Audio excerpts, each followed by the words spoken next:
Go. Right, hello everyone. Hello, Janet. I know you. And Nigel's joining us as well. That's fantastic. And hello, Philippa. Yeah, I think Hello.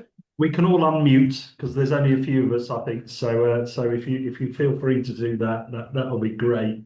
Like Nigel said, we've got about 20 minutes together, and we're going to talk about what excites us about this thing called community hubs and what's our current experience. So. I won't talk until everyone else has had a chance to talk because I could talk for Britain. So over to you, Danny. Do you want to tell us about your experience so far? Sorry, was that me? I just missed the last bit. Is that Oh, me? yeah, yeah, Yeah, yeah. okay Do you then. want to tell us about Um, your current experience and kind of what excites you? yeah, our current experience, we're a small village church, about 20 minutes from Lincoln, from Mike. And it's through Bridge Church in Lincoln that we've become a community hub through the NHS transformation programme. Been so for about 2 years, maybe a little bit less than 2 years. Something like that. Our wellbeing lead isn't a Christian, but the basis of being in the church is we're under the everything's under the core values of the church. So it's got that lovely link. What really excites me is Christian community hubs and where that could lead to, where there's, as has been talked about, the whole ethos and the whole basis of the mission that comes from that. So, yeah, it's been great listening to the other churches and what's already been shared, and really just want to learn and hear more, really, of what that could mean. Wonderful. Thank you, Janet. How about you, Philippa? Well, at the moment, it's not. It's something that happens every week in one of the churches, the bigger of the Anglican churches in town. It's called Talking Cafe. We Mhm. have people from the NHS there. Often there are nurses in. There's free clothing. There's tea and coffee and snacks available. And if people have problems with their landlord or landlady or need a new mobile phone or that sort of thing, there are people who can help with that. And I'm there as the, you know, sort of headline Christian representative, and I wander around in my cassock and say hello and see what happens. If nobody wants, mostly it's chatting about this thing other, but it's providing a Christian presence. So if somebody wants to have that extra thing, or they want prayer, or they want to light a candle because so and so in the family or whatever has just died, they can do that. Wonderful. Um, Do doesn't you happen. find, Philippa, that happens quite often as you're walking Um, around? uh, Occasionally, can I come and light a candle? Yes, of course, over there. Mhm. Over there or over there. There are two places where you can light a tea light, and there's a place where you can write a prayer if you want to write something down and leave it. And those prayers are then prayed over again once a week, and then they're reverently disposed of for the next lot because Mhm. Glastonbury is quite a tourist venue. We get quite a few tourists in of all sorts. I was going to say, and they're quite a mix, actually. Oh my I mean, word, obviously, the yes. tourism wise, yeah, but I should think You it's know, quite a not just draw. not just regular tourism, whatever that No. is, but a whole lot of spiritual tourism. You name it, I've met it. Yes.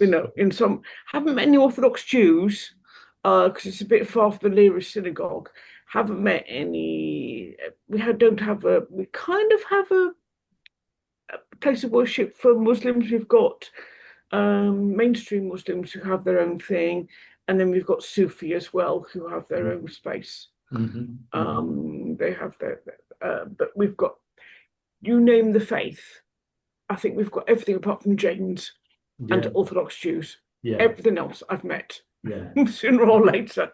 And you find there's quite a cultural mix that might come into Um, that hub, oh into yeah, the I church mean building itself. we've a number of the church community come every week because it gets them out of the house and they can meet their friends.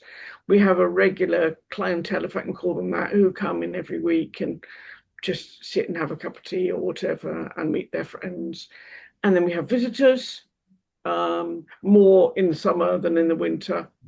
And then we have our regular people with challenging behaviours, um, we have notices up saying, please don't drink alcohol or consume drugs in the churchyard. Thank you. And there are a few who decide that they're not going to, they're going to pretend that they don't see that notice. So occasionally I say, please don't. And they can ignore me, or they can tell me to go away, or occasionally something a lot stronger. And I go, well, I'm just asking.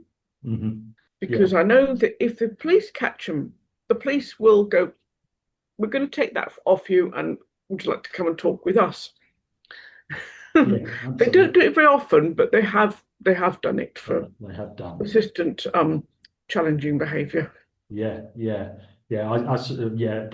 Lincoln at our hub, we certainly have that kind of challenge that takes place, and I suppose that's where I was talking about that sense of an embassy and coming onto the home turf of God's home, and that's where that tension lies, doesn't it? Yeah, I know. Yeah,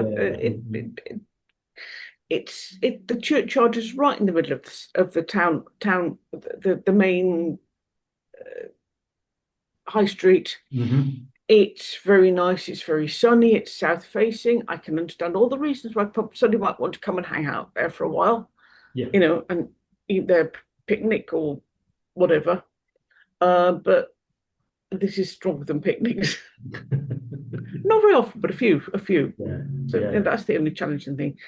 And we've got a number of other things that are happening in Glastonbury. There's a yeast scrap store, which is quite separate, that was set up by last curate but one as an outreach, very soft outreach, but it's a very good place. I go there once a week as well. I help out.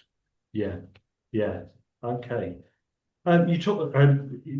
Philippa talked there about regulars. Janet, I know probably from your perspective as a hub, and like you said, actually working with the NHS, working with, in fact, like you said, your wellbeing lead isn't yet a Christian himself, and drawing there, but you've got a number of different regulars, haven't you, in that sort of side? And what's your experience of that sort of side of there? I know you've started to volunteer into it for a number of hours from the church perspective as well. Yeah, the number of guests I volunteer. We have 2 sessions a week generally, plus sometimes another session for those with learning disabilities and their families once a month. But the session I go to and volunteer, literally anybody can be walking in. We have quite a few regulars who enjoy coming. What I've really noticed is, on becoming a new volunteer as such this year, is the confidence that grows in them really quickly. I've heard a few of their stories that they shared with me. They asked me lots and lots of questions about church, and they observe me carefully because they know I'm from the church, even though I don't advertise that. But the people coming in, the guests coming in, some of them come with social prescribers. Some come because they've been said, I've been told I need to come here, so I better come. But once they settle down, you can just see after a couple of weeks their confidence, they're feeling accepted. There's different things on offer, like crafts and card games and just cups of tea or different things, but they relax, and it's almost as if they feel, this is a safe place. There's no fixed agendas there. There's no fixed times for things. But my experience is people really get there's a sense of acceptance there, and they encourage each other. I notice some of the guests, after they've been there a few weeks, if then someone else comes in, they'll encourage them and they'll start to come alongside them. And that lived experience that so many of them bring in with them, they then use to encourage others. And to me, that's such an encouragement to see. And there's a couple of folk from our own church that sometimes go along, and to see the difference in them actually being able to step up and feel that they've got value, that they can offer something. Just a very supportive environment, and all sorts come to it, all sorts. Wonderful. And yeah, I can echo what both of you have said in terms of hosting different organisations and just seeing people take that journey, like Nigel was talking about. Actually, God adds to our number daily, as Scripture was saying there. the number being saved, but saving takes that journey. There's a journey of salvation, and it seems like certainly there, Janet, that's what you're talking about as well. I'm just going to ask a bit of a question. I suppose that goes into the what are we excited, or what really interests us about community hubs and churches, church communities as community hubs. Going to ask a bit of a question and have a thought about that. Where have you seen God at work quite recently when in your hubs? What does that look like?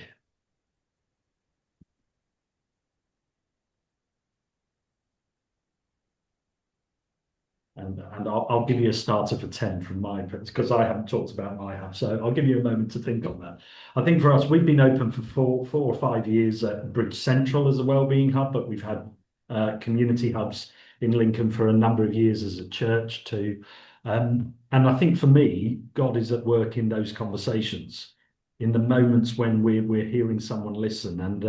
And I think Philippa, you said it was that people realise they are coming onto kind of holy ground. And some do. Some, some do.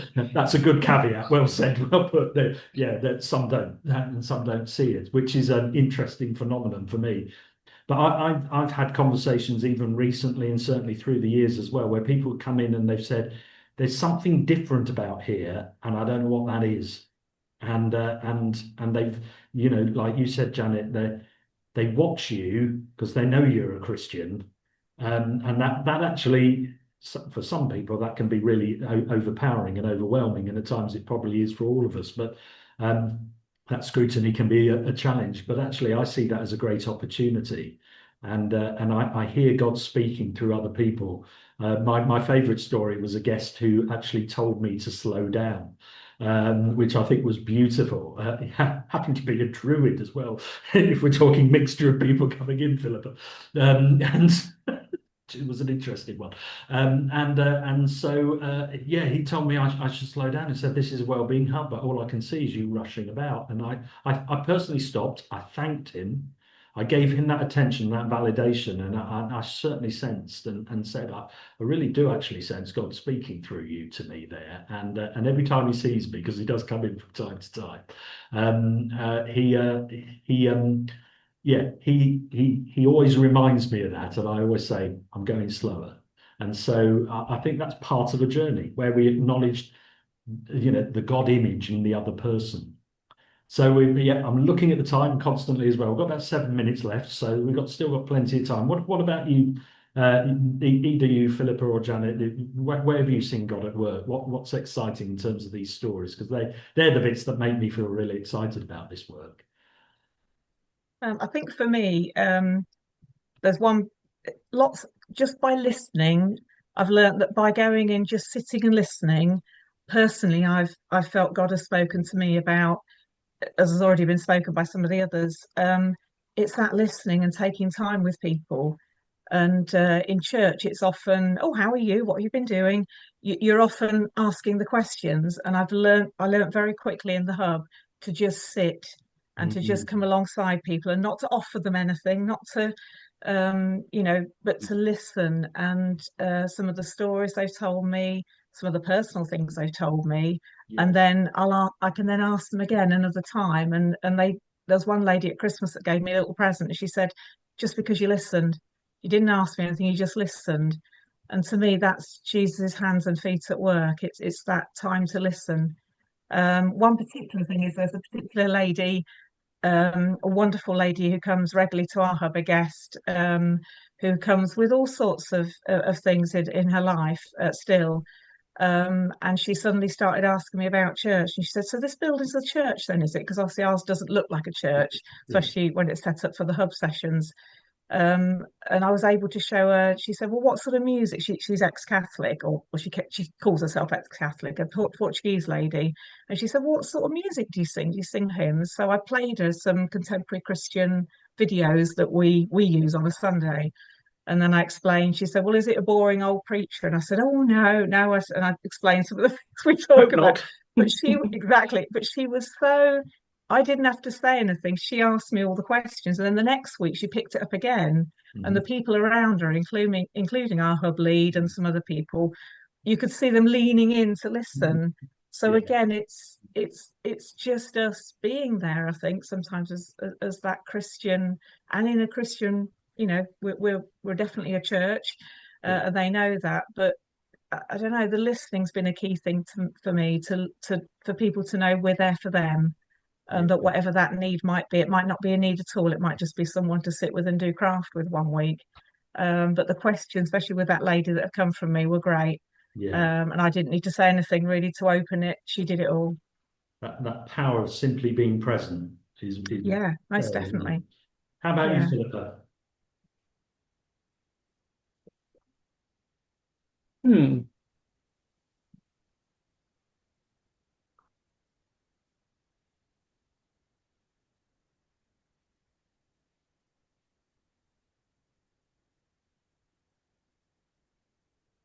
Well, because I'm wearing a cassock, it's fairly obvious that I'm a minister. I Yeah, get called vicar a lot. Not the vicar, yeah, but if you want to talk about God stuff, here I am. And if you yeah. don't, that's fine. That's it. Yeah, That's what I'm here for. Some people ask about the cross that I'm wearing, which is a fairly rare one, and there aren't that many in the world, so that's quite a good lead in. And people come in and light a tea light for, and I mm, don't. God knows what their reason is. They know that's between them and God, yeah, unless they leave a prayer. yeah. Um,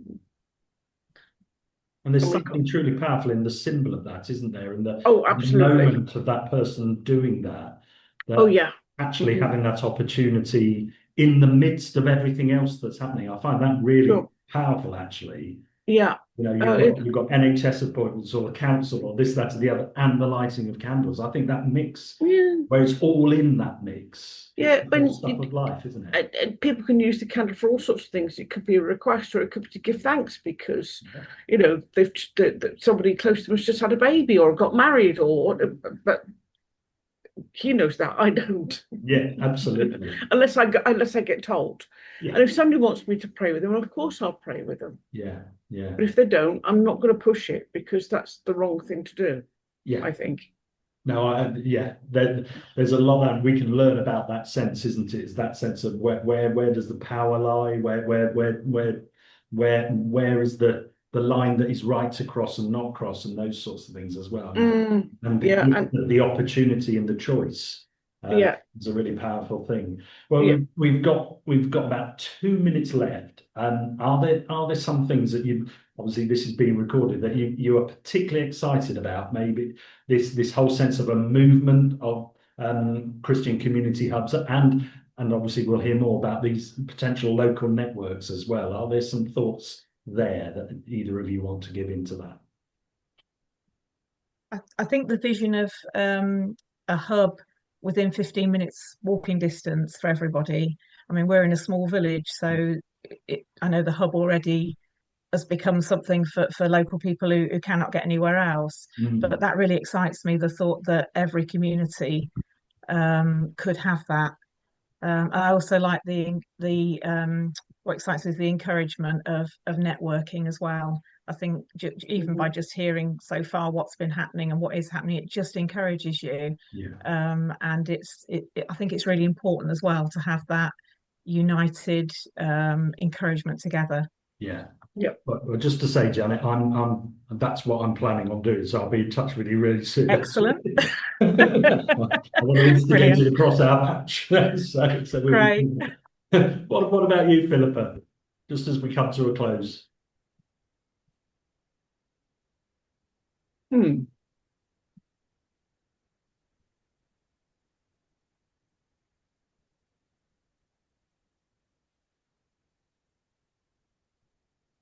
Not sure. I was involved. The cross is about the 12 years I spent in a new monastic movement, which Right. was very important to me. And I'm aware that new monastic movement is a thing, and Yeah. that could, of course, weld in with, a hub situation. Certainly could. How we could learn from the new monastic tradition could really be Yeah, its part as a yeah, resource into the movement. That would be phenomenal. absolutely. Yeah. Some kind of new expression of the rhythm of work, prayer, and study. Yeah. It- Uh, it's so helpful. At yeah. least I found it helpful. I read George Ling's book on seven sacred spaces a number of years ago, and Yeah, I was particularly impacted by that book as well. And I think there is a lot we can learn from there as sure. well. I'm looking. I've got. I don't know whether you got out there. We got the 93-second countdown. So I'm probably just going to Yes. cut this out for the 88 seconds that we got there. But thank you for this time spent together. It's I okay. really appreciate it. I particularly look forward to us moving forward as a movement, and Mm, hopefully in each of our areas that local network where we can yeah, definitely support one another, where we can learn from each other locally, and then get that national perspective, which I think for me yeah, excites me, both the local yes, prayerful communities and then that national perspective. yeah. And it's And great to see it all starts with prayer. Has to start with prayer. 100%. Revival always starts with prayer and prayer and prayer and prayer Gosh, and Philip, prayer. that's the absolute spot on. I think that's the takeaway that we could have in Yeah. this, because you're absolutely right. I think God is doing something. Mm, This is happening. If God's doing it, we need to catch up with Him, and the only way we can start really is through prayer yes, and that gathered prayerfulness that we can bring across sure. multiple traditions as well, which I think Oh, is even absolutely, more yeah. beautiful about this movement. To see Yeah. it already crossing the nation and cross denominational, I think is a wonderful Mm, thing to see. yeah. That's it. Thank you so much. Okay. I pray for both of you and bless you Thank you, in the Mike. work that you are doing, and Thank you, Mike. hopefully catch up soon as well. Mm. Okay, I think it's a bye bye from the breakout room. It looks like